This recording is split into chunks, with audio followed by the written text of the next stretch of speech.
Antonio Di Giacomo, él es analista de mercado de XS. Me da mucho gusto saludarte, bienvenido a El Financiero Televisión. Muchas gracias, Omar, muchas gracias por haberme invitado.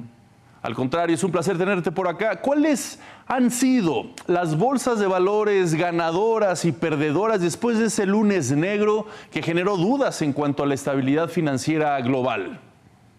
Bueno, en realidad todas las bolsas se acomodaron después del lunes negro, como lo acabas de decir. Hoy especialmente tuvimos esos resultados positivos en el Dow Jones, en el Nasdaq, en el Standard & Poor's, como lo acabas de decir. De verdad que los mercados se recuperaron bastante bien. Había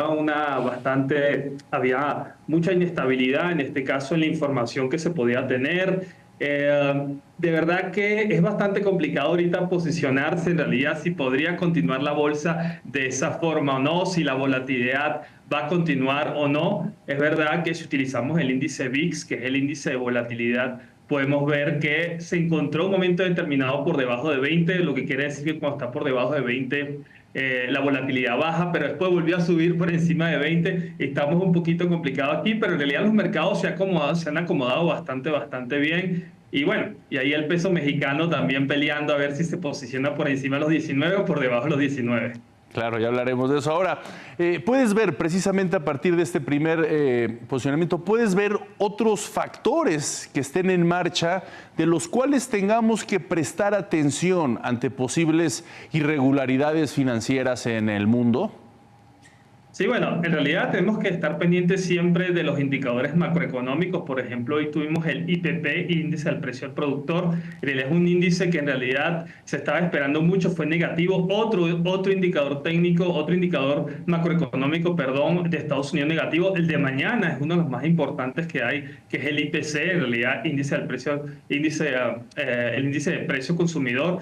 Ese dato el día de mañana va a estar bastante complicado, sino otros contextos, en este caso políticos, en este caso lo que son las próximas elecciones también en Estados Unidos. Eso pudiese afectar también los mercados financieros, el conflicto que tenemos en el Medio Oriente y también toda la incursión ahorita que está teniendo ahorita el conflicto en Europa del Este, en este caso donde Ucrania entró a tierras rusas, y todo eso está influenciando en las decisiones de los inversionistas, a ver si se puede en este caso invertir un poco más tranquilo o no, y ver si la volatilidad va a continuar o no. ¿Estados Unidos, desde tu punto de vista, se ha alejado de una recesión o continúa moviéndose por caminos sinuosos? Esta premisa que se empezó a poner sobre la mesa en los últimos días. Para mí, en realidad, bajo mi punto de vista, yo creo que es muy temprano para decir que podemos entrar en una recesión.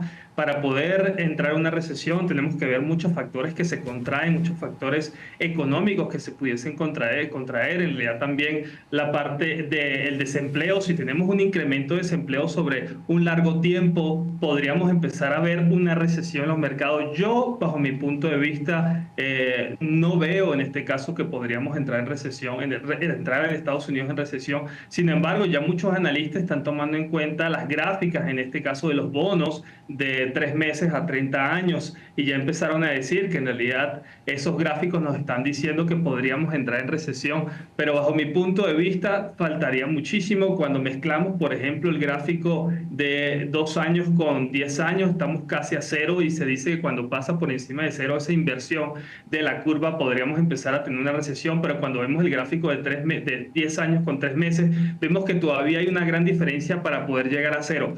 Bajo mi punto de vista, yo pienso que es muy complicado todavía decir si Estados Unidos va a entrar en una recesión o no. En la respuesta pasada mencionaste el tema de la inversión. ¿Cómo se está desarrollando las inversiones en los diversos países? Porque también mencionabas estos conflictos que hay en el mundo, lo cual ha menguado algunas cuestiones, lo que sucedió en Japón en subir las tasas de interés, algo que nunca había sucedido, o más bien no se había dado durante hace mucho tiempo, ¿no? Y eso generó impactos y cierta volatilidad en las inversiones en el mundo. ¿Cuáles son las regiones que consideras más atractivas y, por supuesto, cómo está México en ese contexto? Sí, sí, en realidad cuando te hablaba de inversión es inversión de la curva de rendimiento sobre los bonos. Te estaba comentando era eso, discúlpame, creo que no terminé esa frase completa. Ya. Sí, pero respecto a las inversiones, en realidad respecto a las inversiones, es verdad que Japón tenía muchísimo tiempo que no subía sus tasas de intereses, desde hace 8 años no subían sus tasas de intereses, la subió a 0,25%, eso afectó justamente el carry trade, que es justamente tomar dinero de un lugar donde en realidad la tasa puede ser cero o negativa e invertirlo en otro lugar donde podemos tener un mejor rendimiento. Eso fue lo que automáticamente impactó a México, porque mucha gente empezó a comprar en este caso para poder devolver esos préstamos, esos yenes, automáticamente apreció el yen y depreció en este caso el dólar americano. Respecto a las inversiones, vamos a ver qué pasa. En realidad México... yo pienso que está bastante bien con todo el tema de las inversiones, en este caso la integración de esas inversiones en México, todas estas empresas que están llegando aquí, la inversión pública, en este caso la inversión privada, están llegando a México y puede ser bastante interesante para nosotros. Sin embargo, todo el mundo está a la expectativa de ver qué pudiese pasar en Estados Unidos. Claro, y el factor político en México, esta transición, al parecer no ha afectado mucho en la confianza del inversor respecto a nuestro país. Sí, yo pienso que México en realidad para mí es un país que tiene un crecimiento económico exponencial comparado a otros países, en este caso de Sudamérica. Yo pienso que esa transición, en este caso con la nueva presidenta que va a llegar, Claudia Sheinbaum, yo pienso que en realidad no tiene todavía un impacto, porque pienso que va a seguir esa misma línea que tiene el presidente López Obrador. Pero bueno, al final de cuentas, en ciertos aspectos, desde que se anunció que iba a ser la presidenta, en este caso de México, tuvimos una depreciación de la moneda. Sin embargo, mucha gente habla que esa depreciación del peso mexicano fue a partir de junio, a partir del 2 de junio, cuando se anunció justamente la elección de la presidenta. Pero si vemos un poquito desde abril, ya empezamos en este caso con una depreciación de la moneda, pero yo pienso que la gente va a seguir invirtiendo en México, los países van a seguir invirtiendo en México, y tenemos ese nearshoring que nos ha ayudado muchísimo al crecimiento económico que está llevando ahorita México. Exactamente. Finalmente, déjame hacer una precisión sobre este tema del peso. ¿Qué proyecciones hace sobre el peso mexicano?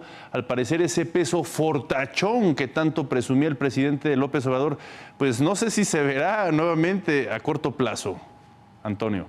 Yo pienso que a corto plazo podríamos verlo debilitándose un poquito más en contra del dólar americano. Mucha gente especula, los analistas especulan que podría llegar hasta 21 pesos por dólar, pero yo pienso que en un momento determinado se va a acomodar nuevamente. Como te acabo de decir, México en realidad tiene un crecimiento muy fuerte, ha tenido unas exportaciones, por ejemplo, que han superado en este caso los 245 mil millones de dólares, en este caso, en este primer semestre, en este caso de 2024. Hemos visto una inversión que ha crecido en 2023 del 19%, y yo pienso que toda esa información interesante pudiese decir que el peso se mejore, que empiece a ganar fuerza, que se aprecie en contra del dólar americano. Pero bueno, al final de cuentas todo el mundo está en las expectativas, en este caso de las noticias que vengan de Estados Unidos, los indicadores macroeconómicos de Estados Unidos. No hay que olvidar también que si gana nuevamente Donald Trump,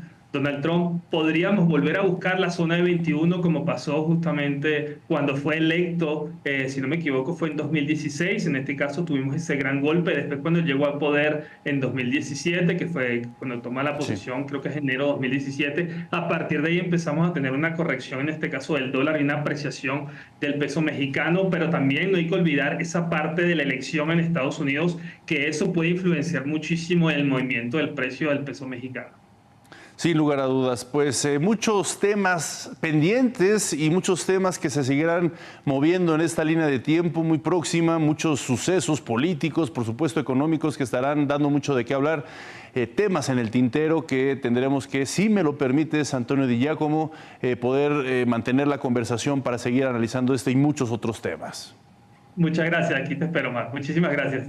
Gracias, Antonio Di Giacomo, analista de mercado de XS.